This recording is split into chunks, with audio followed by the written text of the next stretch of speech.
Isaac and I have a big Halloween party coming up. So we're making this kind of trifle Halloween dish. So I'll show you what we're doing with this one here. I've already started the first layer, starting on the second layer already. At the bottom we've got devil's food cake. Between that is some chocolate pudding. On top of that, this is actually whipped topping that we turned green to make it look kind of like grass. Then we just got some gummy worms, some Oreo pieces for dirt.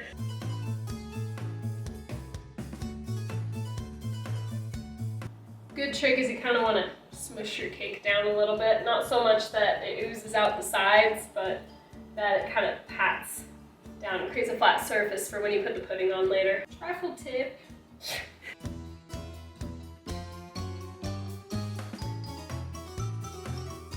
One box of cake mix from Walmart is only about $1 and it tastes fantastic.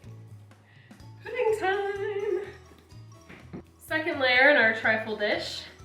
You're gonna wanna add some chocolate pudding. Ours is a little more watery than I would have liked just because we used almond milk instead of normal milk. We don't drink much dairy here, but it's still super creamy and delicious. You're gonna kinda wanna pile that on.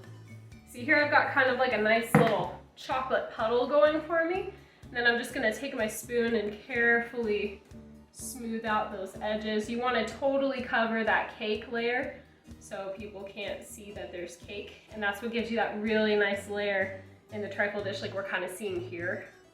Because it's watery, it actually spreads much easier though, so. Pros and cons, it's just kind of like a preference thing really. Also my tip that I like to give, always try to make your trifle the night before you want to eat it because it will allow the cake to kind of absorb those flavors and it makes it so moist and delicious. You'll want to keep it in the fridge overnight.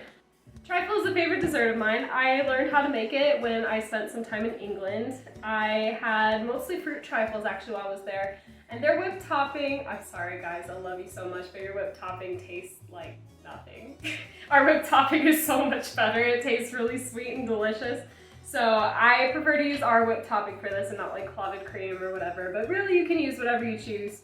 And I just kind of fell in love with it. Now it's something that I make for like St. Patrick's Day every year, and there's different kinds of trifle and we just kind of alter it based on the holiday we're celebrating.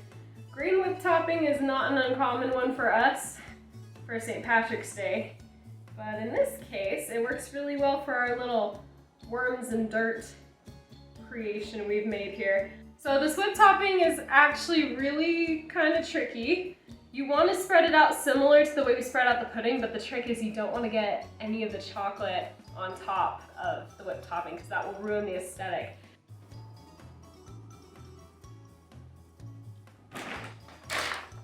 Next, our ginormous bag of gummy worms. All you're going to do next is kind of lay these guys out. I try to put a few close to the edges so that people can kind of see them through the bowl. Kind of still gives you that trifle effect.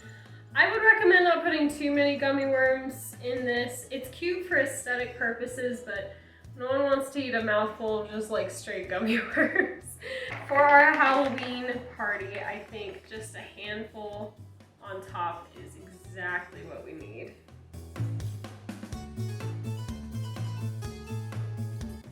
Next, we're gonna take our broken up knockoff Oreo pieces because we cheap, son. And we're just gonna cover these worms in some delicious dirt. It's cookie crumbles, don't be afraid. But you're just gonna go ahead and spread this around as much as you can, really like kind of thicken that up. That's a pretty good amount. You can always add more, we might, but for our purposes here, the taste is gonna be about the same. And I think it still gets that nice like dirt, grass, worm effect going on here.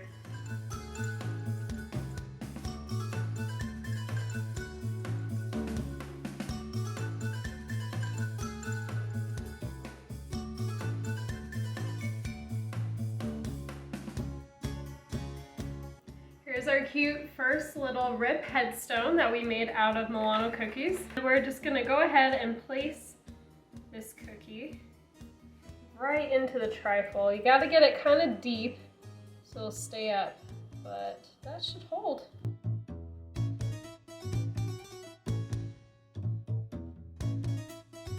And there you have it. That's how you make an impromptu dessert trifle.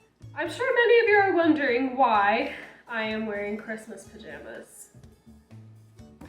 The answer is, I wore it just for my very special brother-in-law, John. He loves Christmas year-round, all the time. To the fact where even when I was watching a Christmas movie, in the middle of October, he stopped the movie to say, "Megan, I am so proud of you for watching a Christmas movie. Keep on going, keep watching it." So John, who definitely does not hate Christmas celebrated in the middle of Halloween time, happy holidays.